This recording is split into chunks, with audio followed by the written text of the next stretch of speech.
Ceux portant respectivement les noms du général de Gaulle et du président Félix Houphouët-Boigny, il va s'appeler pont Henri Konan Bédié de par la volonté du président Alassane Ouattara. L'ouvrage sera livré dans 27 mois. Voilà, comme vient de le dire le président de la République, le démarrage des travaux du troisième pont marque le point de départ d'une série de grands projets, notamment l'autoroute Abidjan-Grand Bassam, le pont de Jacquesville et le pont de la Maraoué. Mais en entendant le ministre des Infrastructures économiques s'attaque aux nids de poules et aux routes dégradées dans le district d'Abidjan, la voirie est donc en train d'être réhabilitée. Dans 6 mois, toutes les routes de la capitale seront restaurées. Le gouvernement en a mis les moyens. C'est le dossier du journal télévisé proposé par Sylvie Touré.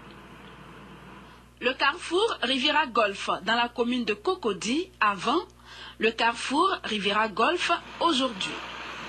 La voirie affiche un nouveau visage. Elle a été entièrement rénovée et ce sont les automobilistes qui en parlent le mieux. C'est un grand boulot qui a été fait avant pour pas circuler. Vous avez créé beaucoup d'accidents. Quand la voie se répare comme ça, c'est bon. Les véhicules durent beaucoup. Et puis bon, on gagne beaucoup de temps aussi. On travaille bien. On voit maintenant où vont nos impôts. Et on apprécie à sa juste valeur. En plus de cette voie, de nombreux tronçons ont été réhabilités dans la capitale ivoirienne, dont la voirie n'existait que de nom. Pour preuve, cette voie située à la Riviera 2 dans la commune de Cocody. Pour y circuler, le permis de conduire à lui seul ne suffit pas. Il faut faire appel à ses muscles et surtout maîtriser ses nerfs.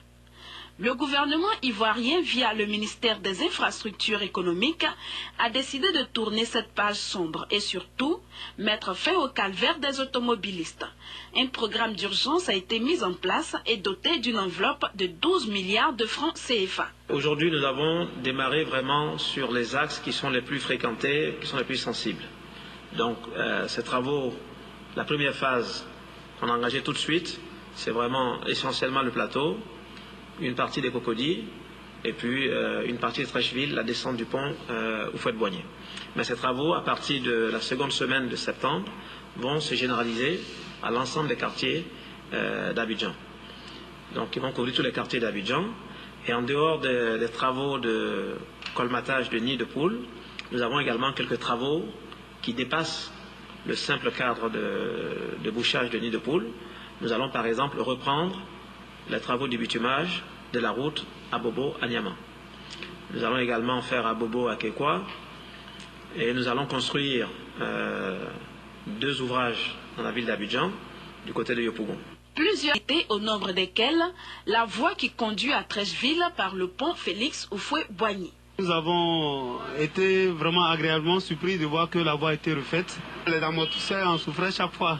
Les techniciens commis à la tâche sont à pied d'œuvre jour et nuit. Leur mission, donner un nouveau visage à la voirie, balafrée par des nids de poules qui en réalité pourraient abriter des éléphants. Notre équipe de reportage a suivi les travaux de nuit dans la commune de Cocody au Vallon, puis au carrefour de l'Indénié à Adjamé.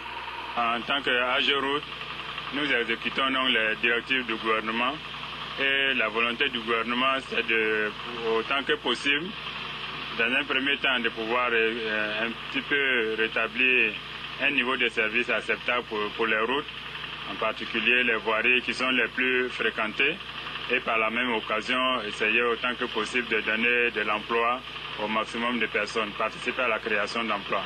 L'opération prévue pour 6 mois prend fin dans le mois de décembre. Autre défi à relever par l'AGEROUTE, la réparation des feux tricolores. Beaucoup ne marchent plus quand d'autres sont devenus des clignotants. Notre parc de feux tricolores. Plus quand d'autres sont devenus des clignotants. Notre parc de feux tricolores aujourd'hui à Abidjan est un parc vétuste. Ce qui est gênant aujourd'hui, c'est que beaucoup de ces feux ont été détruits. Les équipements de base, par exemple les armoires électriques qui alimentent ces feux, ont été détruites pendant la crise. Beaucoup de contrôleurs qui sont les équipements essentiels de ces feux ont été détruits. Et à côté de cela, nous devons beaucoup d'argent aux opérateurs du secteur, qui aujourd'hui n'ont plus les moyens de se réapprovisionner en pièces de rechange pour équiper les carrefours où il manque des pièces, et n'ont plus les moyens de réhabiliter les carrefours, les feux ont été carrément détruits. Donc, dans le cadre du programme d'urgence, nous avons prévu des ressources, mais qui ne sont pas suffisantes pour l'ensemble du